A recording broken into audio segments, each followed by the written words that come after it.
क्या मोहिनी एक बार फिर ज़ारून को अपनी बातों में लाने में कामयाब हो जाएगी?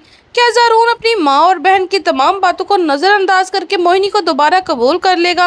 और सबसे बड़ा सवाल ये है कि मिर्ज़ा साहब अपने ही बेटे को चोर समझकर इसके खिलाफ क्यों खड़े हो जाएंगे? क्या नीलम का बनाया हुआ मंसूबा कामयाब हो जाएगा? ये इसकी हकीकत जल्द सबके सामने आ जाएगी। आने वाली किस्त में कहानी एक बार फिर ऐसा नया मोड़ लेने वाली है जहाँ रिश्तों के साथ साथ साजिशें भी मजीद खतरनाक होती दिखाई देंगी। ज़ारून मोहिनी से साफ कहेगा कि मैंने तुम्हारे इश्क में आकर ही ये कदम उठाया है, मैं तुम्हें किसी के साथ भी शेयर नहीं कर सकता। ये मेरी तरफ से आखिरी वार्निंग है, मेरे घर से दूर रहो। लेकिन मोहिनी भी कहाँ हार मानने वाली है। वो एक बार फिर अपनी चालों और मीठी बातों से ज़ारून को अपने काबू में कर लेगी। मोहिनी की बातों का ज़ारून पर ऐसा असर होगा कि इसकी तमाम गलतियों को एक बार फिर नज़रअंदाज करने पर मजबूर हो जाएगा। ज़ारून पहले ही मोहिनी का हुस्न का दीवाना है और इसे बेहद मोहब्बत करता है। यही वजह है कि मोहिनी जब भी इसे अपनी बातों में लेगी तो ज़ारून एक बार फिर इसे माफ़ कर देगा। इसके बाद दोनों हंसी खुशी घर से बाहर जाने लगेंगे तो कुछ वक्त एक दूसरे को साथ गुजार सके। लेकिन ज़ारून की माँ और बहन जब इन्हें इस तरह एक साथ देखेंगे तो इनके होश उड़ जाएंगे। इन्हें यकीन ही नहीं आएगा कि ज़ारून दोबारा मोहिनी के साथ पहले जैसा हो चुका है। ज़ारून की माँ फौरन इसे रोक के कहेगी कि रुको, कहाँ जा रहे हो? इस लड़की के साथ तुमने फिर इसे अपने दिल और घर में जगह दे दी है। तुम जानते हो ना इसने तुम्हारा कितना बड़ा नुकसान किया है। ये आगे भी न जाने क्या कुछ कर सकती है। ये सिर्फ तुम्हारे पैसे की लालची है। तुम्हें ये बात क्यों समझ नहीं आ रही? लेकिन इस बार ज़ारून भी अपनी माँ की बात सुनने के लिए तैयार नहीं होगा। वो गुस्से में कहेगा कि बस बहुत हो गया, ये मेरा ज़ाती ज़िंदगी का मामला है। मैं अपनी बीवी को माफ़ कर दिया और इसे एक और चांस दिया है और ये दोबारा ऐसा कुछ नहीं करेगी। अब आप भी इसको भूल जाएं और हमें खुश रहने दें। ज़ारून की माँ अपनी बहन के किसी भी बात की परवाह किए बगैर मोहिनी को अपने साथ लेकर वहाँ से चला जाएगा।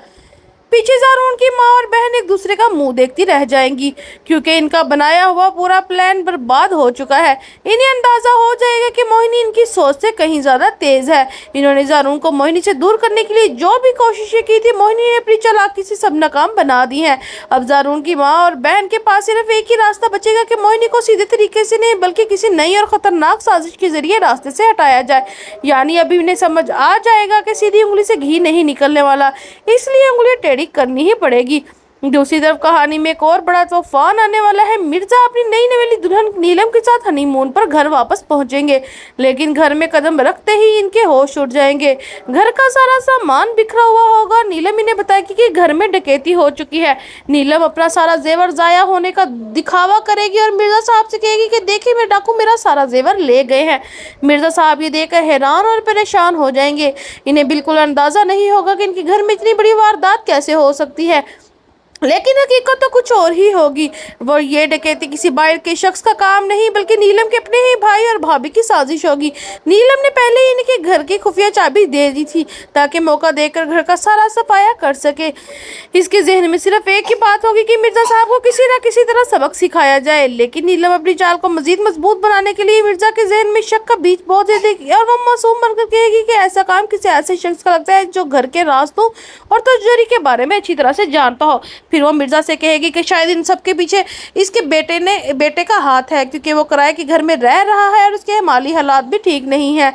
नीलम की ये बातें सुनकर मिर्जा साहब का जहन मजीद उलझ जाएगा और वो अपने बेटे के खिलाफ शक में मुब्तला हो जाएंगे।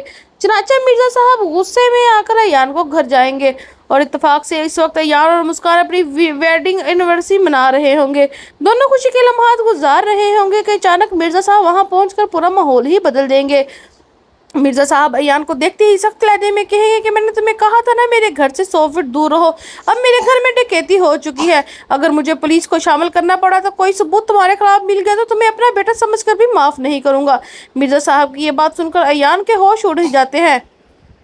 वो अपने बाप को देखता रह जाएगा कि आखिर इसके बाप ने इतना बड़ा इल्ज़ाम कैसे लगा दिया है। अयान के लिए सबसे ज़्यादा तकलीफदा बात होगी कि जिस शख्स ने इसके लिए अपनी मोहब्बत, एतमाद और इंसाफ की उम्मीद रखता था, आज वही शख्स इसे चोर समझ बैठा है।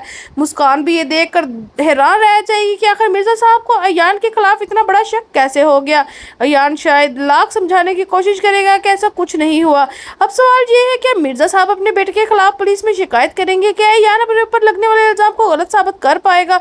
और सबसे अहम बात कि नीलम की साजिश कभी मिर्जा के सामने आ जाएगी। यानी आने वाली किस्त में एक तरफ मोहब्बत के नाम पर मोहिनी की चालें होंगी, दूसरी तरफ नीलम की साजिश है।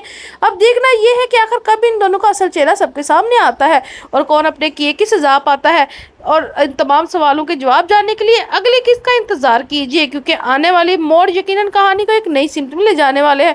اور اگر آپ کو ہماری ویڈیو اچھی لگی ہے تو ویڈیو کو لائک کریں، چینل کو سبسکرائب کریں اور بیل آئیکن کا بٹن ضرور دبائیں تاکہ ہماری ہر آنے والی نئی ویڈیو سب سے پہلے آپ تک پہنچ سکے۔